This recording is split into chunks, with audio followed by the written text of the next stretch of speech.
খুবই মজাদার একটা আনন্দের একটি ঘটনা। তাকবীরে তাশরিকের মূল উৎসটা যদি জানতে পারেন, আল্লাহু আকবার, মন মদিনা মদিনা হয়ে যাবে। সবাই শুনেছেন কুরবানির ঘটনা। আল্লাহ পাক হযরত ইব্রাহিম আলাইহিস সালামকে জিলহজ মাসের 8 তারিখে কি দেখালেন?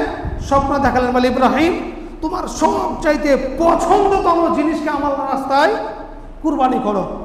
সকালবেলায় ঘুম থেকে উঠে হযরত ইব্রাহিম আলাইহিস সালাম চিন্তা করছেন, কেন আল্লাহ পাক কুরবানি করতে বলছেন, আমার আসল জিনিস, পছন্দের জিনিস কি হতে পারে? তো সেদিন তিনি চিন্তা ভাবনায় দিন কাটালেন, যার জন্য তাকে ইয়ামুত তারবিয়া বলা হয়, চিন্তা ভাবনার দিন।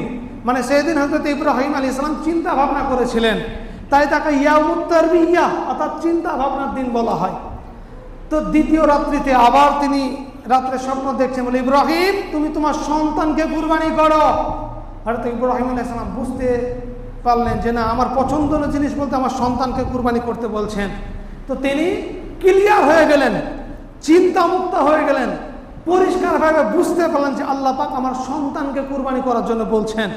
তিনি ক্লিয়ার, এর জন্য বলা হয় ইয়াউমুল আরাফা।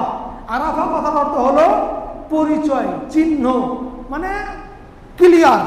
তো পরিষ্কার দিন, ক্লিয়ার দিন, মানে সেদিন হযরত ইব্রাহিম আলাইহিস সালাম ক্লিয়ার হয়ে গিয়েছেন আল্লাহ পাক কি বলছেন তাই।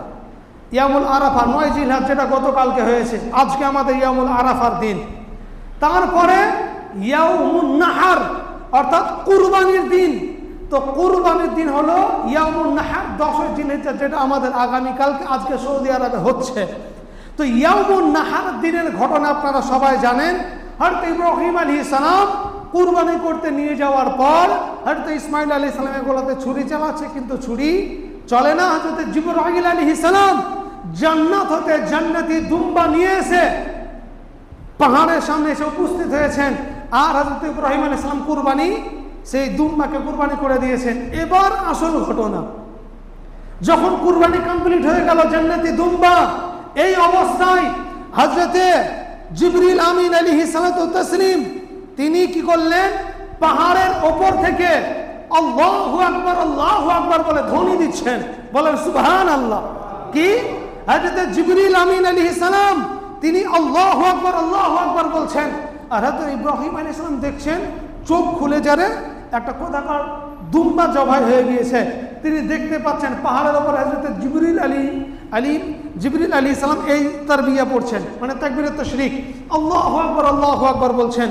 তখন হযরত ইব্রাহিম আলাইহিস সালাম তিনি কি বলছেন? লা ইলাহা ইল্লাল্লাহু আল্লাহু আকবার বলছেন। কি বললেন? লা ইলাহা ইল্লাল্লাহু আল্লাহু আকবার।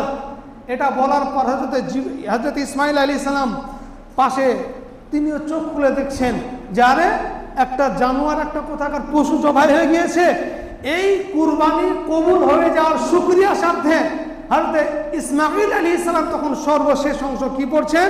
আল্লাহু আকবার ওয়ালিল্লাহিল হামদ। মানে প্রথম অংশ হযরত জিবরিল আমিন আলাইহিস সালামের, মিডিল কার অংশ হযরত ইব্রাহিম আলাইহিস সালামের, আর তৃতীয় অংশ মানে শেষ অংশ হযরত ইসমাঈল আলাইহিস সালামের। তিনজনের কালাম, তিনার কথা, তিনাদের বাণীকে সমন্বিত করে মিলিত করে এর তাকবীরের তাশরিক তৈরি হয়েছে। বলো সুবহানাল্লাহ। এর জন্যই দেখবেন যেহেতু তিনজনের কথা একসঙ্গে মানে কি বলা হয়, সব এক জায়গাতে যদি জিকির করা হয়, জিকির করতে করতে কথা একটু এদিক ওদিক হতে পারে, কিন্তু নামাজ শেষে যখন তাকবীরের তাশরিক পড়া হয় সবাই মিলে একসঙ্গে আমরা তাকবীরের তাশরিক পড়তে আরম্ভ করি।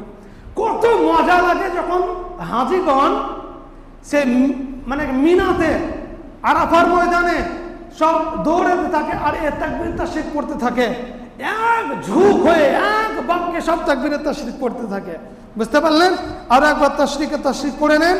যে আজকের মতো আজকে এখানে আলোচনা সমাপ্ত। সবাই পড়ে আল্লাহু আকবার, আল্লাহু আকবার, লা ইলাহা ইল্লাল্লাহু, আল্লাহু আকবার, আল্লাহু আকবার, ওয়ালিল্লাহিল হামদ।